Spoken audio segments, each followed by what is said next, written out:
Cliff Island, Maine, was known to few, a remote outpost battered by wind, sea spray, and the eternal roar of the Atlantic Ocean, a place where the waves crashed mercilessly against jagged rocks, and seagulls screamed their lonely calls into the gray sky. It was here that Captain Keiff made his solitary home. No one knew exactly where Captain Keiff came from. Some said he was once a legitimate mariner. Others whispered he was a pirate, forced to hide from the law. But one thing was certain: he lived like a shadow, a recluse in a small log hut perched precariously close to the ocean's edge. His eyes, sharp and calculating, always seemed to survey the horizon with a mixture of greed and suspicion. The locals spoke of him in hushed tones. A man of darkness, they called him, a man who thrives where the ocean devours. And it wasn't just talk. Strange happenings were tied to his name: disappearances, unexplained shipwrecks, and rumors of a hidden fortune. Captain Keiff was no ordinary salvager. He didn't wait for storms or accidents. No, he orchestrated them. He would ride his horse along the shoreline, his horse's neck adorned with a lantern that flickered ominously in the night. As the ship approached, the light danced like a beacon, leading the vessel to its doom upon the hidden ledges and reefs. Many ships were claimed by these treacherous waters. Each wreck added to his growing wealth. Keiff's reputation as a ruthless scavenger was cemented by his most sinister acts. He killed any survivors, no witnesses, no loose ends. For years, Keiff lived this dangerous game. His hut became a vault of illicit treasures. Chests filled with gold coins, silverware encrusted with jewels, navigational instruments, and personal trinkets from ships long forgotten by the world. He buried many of these items near his home, in secret locations known only to him. His solitude was by choice and necessity. He never married, never trusted another soul. The ocean was both his partner and his enemy. Every day, he risked discovery. Every night, he double-checked his traps. The local townsfolk both feared and despised him. They could not prove his crimes, for Keiff was meticulous. No bodies were found, no cries were heard. Only wreckage washed ashore, and a man who disappeared into the mist with a smile on his lips. But as time passed, whispers began to change. Some said Captain Keiff became haunted by guilt. Others claimed he grew paranoid, believing every shadow held a spy. Every wave concealed an enemy. His behavior became erratic. His eyes, once calculating, now seemed hollow. Legends say Captain Keiff grew rich beyond measure, but wealth, he knew, was dangerous in the wrong hands. That's why, according to local lore, he buried the greatest part of his plunder, Keiff's garden, a strangely verdant patch of land amidst the rocky terrain, became the focal point of speculation.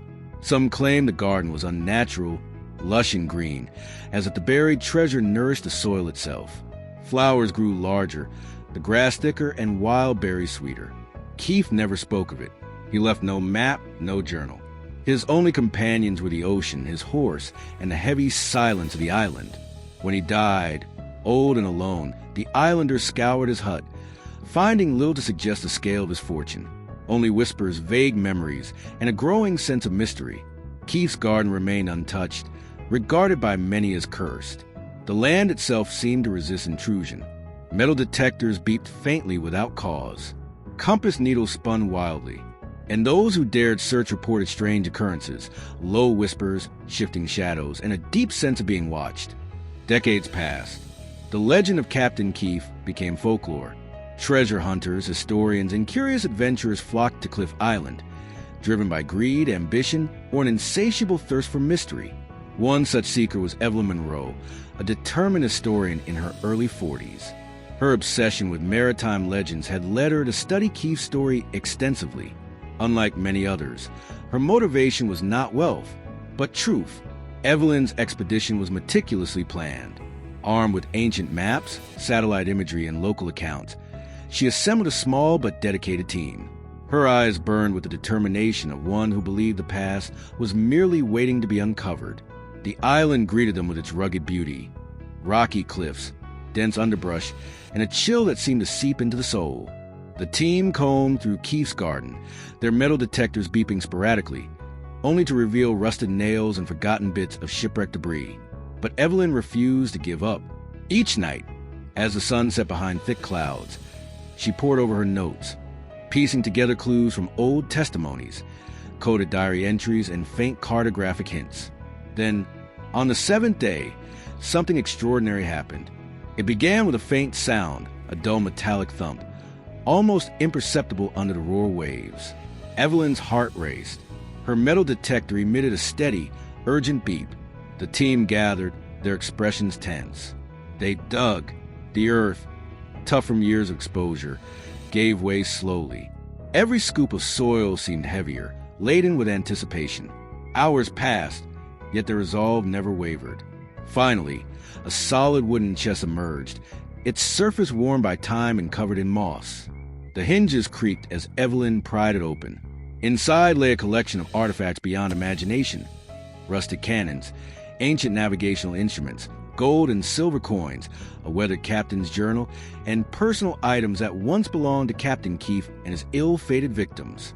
The moment was electric, surreal. Evelyn could barely contain her emotion. The weight of history, the breath of forgotten lives, pressed upon them. Yet, something strange lingered. The air grew colder. Shadows seemed to stretch unnaturally long, and a faint whisper echoed through the clearing. The team took careful photographs, cataloged the findings, and secured the chest, knowing full well this was not the end, but only the beginning of a far greater mystery. The discovery of Captain Keiff's treasure sent ripples far beyond the shores of Cliff Island. Museums clamored for the artifacts. Historians studied every fragment. Evelyn Monroe became a celebrated figure, but the shadow of doubt remained. Where else could the other portions of Keiff's plunder be hidden? The legend deepened. Some believed Keiff hid multiple caches, spread across the island like breadcrumbs of his greed. Others whispered that Keiff's garden itself was cursed, forever imprinted by the souls of those lost. Today, adventurers continue to search. Metal detectors sweep the ground. Maps are drawn and redrawn, and new expeditions are planned every year. Yet, the island guards its secrets well, whispering warnings in the wind, daring only the brave or foolish to continue. Captain Keiff's legacy is not measured in wealth, but in mystery, a dark tale of ambition, treachery, and buried secrets. Because sometimes the greatest treasure is not gold or silver, but the story itself.